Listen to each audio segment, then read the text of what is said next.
I'm on the tube. The air is stuffy.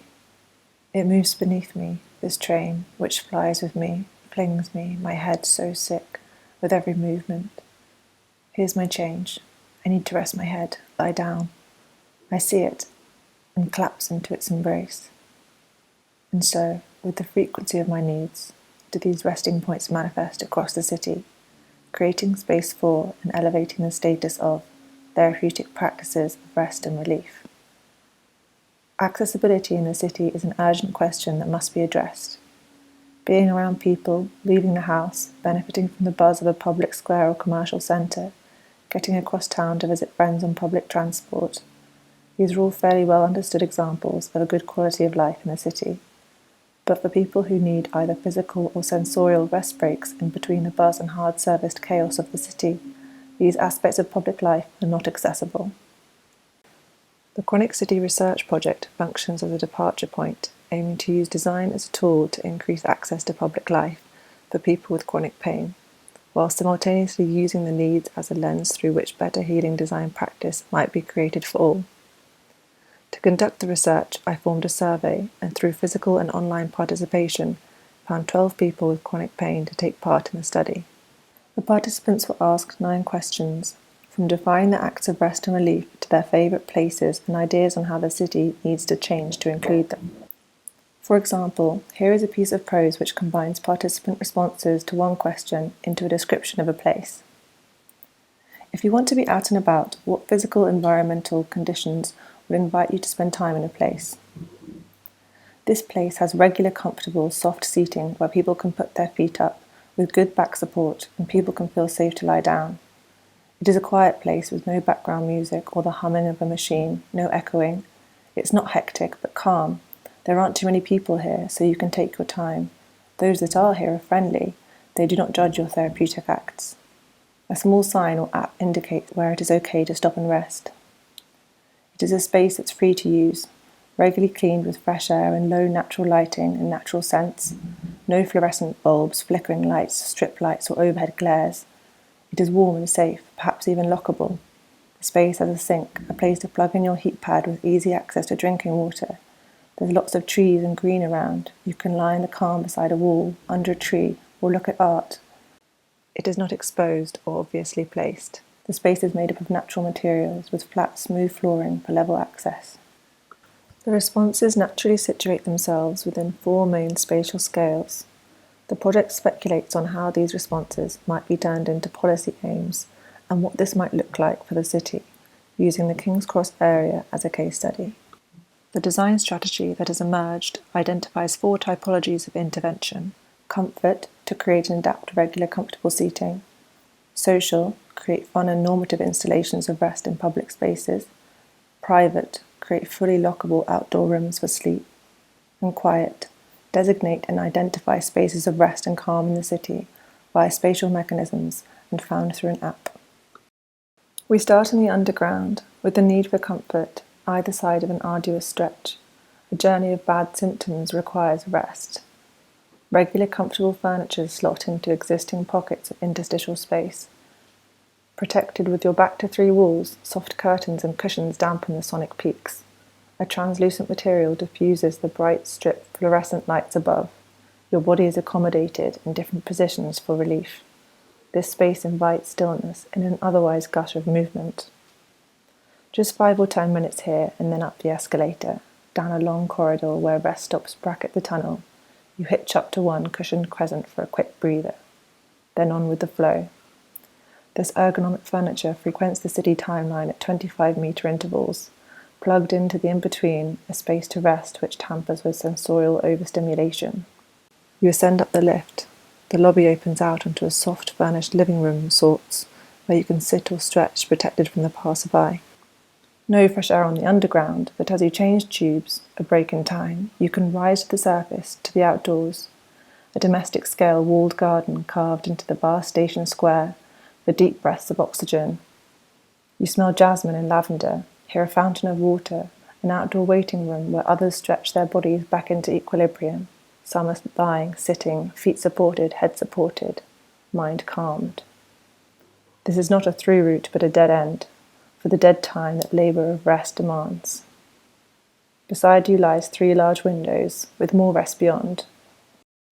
Here an interior waiting room, lined with soft soundproof curtains which sway gently in the breeze.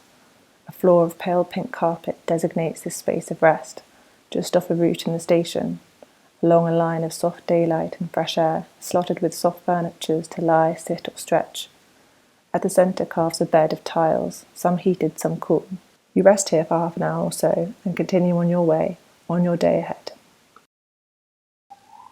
Through the station, and somewhat replenished, you move out toward Granary Square. There are lots of people here, some rushing, some sitting slouched on snaking benches.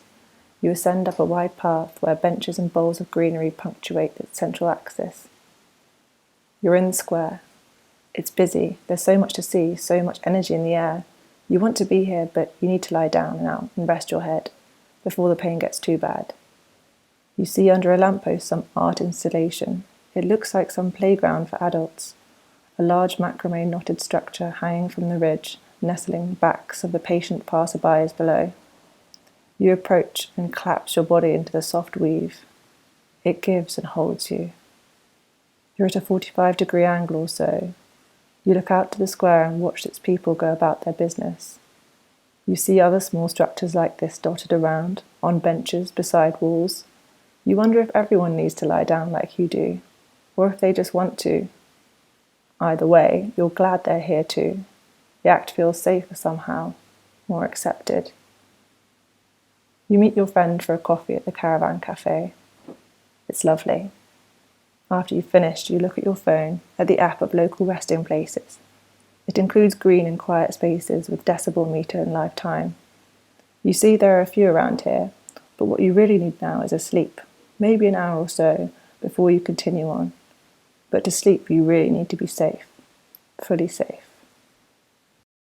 The room of rest looks, from the outside, like a small greenhouse, a glass box with a tall, truncated pyramid roof, lined inside with leaves, vegetables, and flowers, forming an envelope buffer around a thick mauve curtain. You tap your purple Oyster card on the door and it opens, locking behind you for an hour. There's a cushioned furniture on the other side to sleep, but before that, you open the curtains briefly to see the view out the other side. A low wall and then the canal and a nature reserve beyond. You lie back, set your alarm, plug in your heat pad, put your eye mask on, and fall into dreams. From here, you make your way to meet your sister at St Pancras Hospital, an inner-city psychiatric facility come chronic hub, once a fortress-walled lunatic asylum, now a more porous collection of courtyards and low-rise buildings, moving from private inpatient quarters to the north, with a calm public invitation to the south. The in-between forms courtyards with different identities, carving intimate pockets to dwell and people watch. The site is enveloped in a porous wall where multiple entry and exit points connect it to the adjacent church gardens and canal side. You enter the site through a small passage from the church gardens into the southernmost courtyard. The space opens out into a quiet walled garden.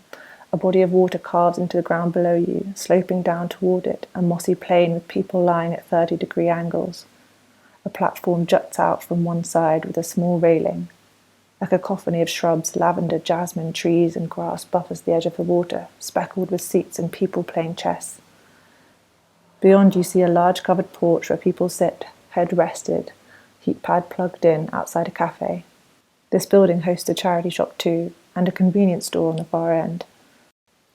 As you follow the path around, you enter the building to your left. First you pass a pile of shoes, beside a tall room lined with curtains swaying softly in the wind. A floor covered in tiles, some heated, some cool, and people lying still upon them, serene, looking up at the octagonal ceiling, the arched windows beaming in a calm sunlight. Then you pass through a wide corridor for easy turnings and enter a gallery space. Orthogonal walls lined in dark, heavy curtains, a screen diffusing the summer light into a soft, warm glow, and the ceiling cutting a geometry of multiple edges, so you must lie down on your back and your body to see the artwork displayed there. There is a large, soft, curved cushioned structure at the centre of the room, with some people lying in different positions looking up at the walls and ceiling matrix. You join them.